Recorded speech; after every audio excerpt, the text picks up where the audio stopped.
Pemirsa, Rois Am PBNU Miftahul Akhyar akhirnya menanggapi ultimatum yang disampaikan para kiai sepuh dalam musyawarah kubro di Ponpes Lirboyo, Kediri, Jawa Timur. Miftahul mengaku menghormati forum Lirboyo, namun ia menyebut bahwa keputusan organisasi harus sejalan dengan aturan. Rois Am PBNU Miftahul Akhyar menjelaskan, pemberhentian Gus Yahya sebagai Ketua Umum PBNU tidak serta-merta dilakukan, melainkan telah melalui sejumlah proses, termasuk pemanggilan yang bersangkutan. Bahkan Syuriah telah berupaya untuk tabayun hingga 2 kali dengan Gus Yahya, masing-masing pada tanggal 13 dan 17 November. Namun pada kesempatan itu Gus Yahya dinilai justru balik lebih dari waktu yang disediakan Rois Am. Miftahul memastikan keputusan rapat pleno PBNU 9 Desember bukan tindakan sepihak individu, melainkan proses kelembagaan yang sesuai ketentuan ADART serta peraturan perkumpulan Nahdlatul Ulama. Di sisi lain, Rois Am menyatakan menghormati forum musyawarah kubro karena diinisiasi Anwar Mansur sebagai salah satu mustasyar PBNU. Namun, Miftahul menyebut keputusan organisasi harus sejalan dengan aturan. Jadi setelah 3 hari tidak mau ikhlas, kemudian juga tidak mau mengirimkan surat pernyataan penyerahan kepada mustasyar. Nah, ini maka opsi ketiga.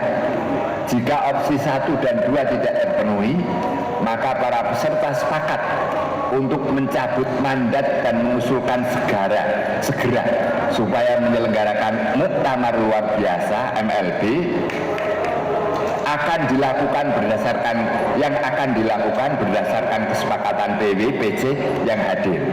Adapun waktu paling lambat penyelenggaraan muktamar tersebut maksudnya sebelum rombongan Haji Indonesia kloter pertama Saya telah mendengar, membaca dan mempelajari dengan seksama berbagai pandangan serta pendapat yang berkembang di ruang publik terkait pemberhentian Kiai Haji Yahya Khalil Stakuf sebagai Ketua Umum Pengurus Besar Nahdlatul Ulama yang berproses melalui rapat harian Syuriah PBNU pada hari Kamis tanggal 20 November tahun 2025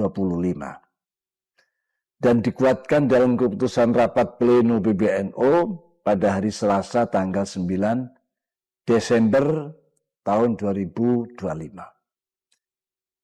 Perbedaan pandangan adalah hal yang wajar dalam sebuah organisasi besar seperti NU. Namun perbedaan itu perlu ditempatkan secara jernih dan adil, terutama dalam membedakan antara tindakan personal dan keputusan institusional. Kekeliruan dalam membingkai proses ini, misalnya dengan